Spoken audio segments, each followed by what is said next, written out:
আমার নবী বললেন মা ও ফাতেমা হাত দেখাও কেন?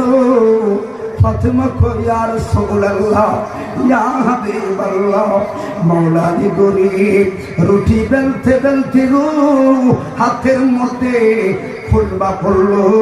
ও মায়ার নবী গো, যদি একজন গোলাম আমি ফাতেমারে দিতেন গো বড় উপকার হইতো। আমার নবী বলেন মা তোর গোলাম লাগতো না রে, তোর কিছু লাগবো না। আজকে একটা দোয়া তোর শিখায়া দে, একটা দোয়া 5 ওয়াক্ত নামাজের পরে পড়বি রে।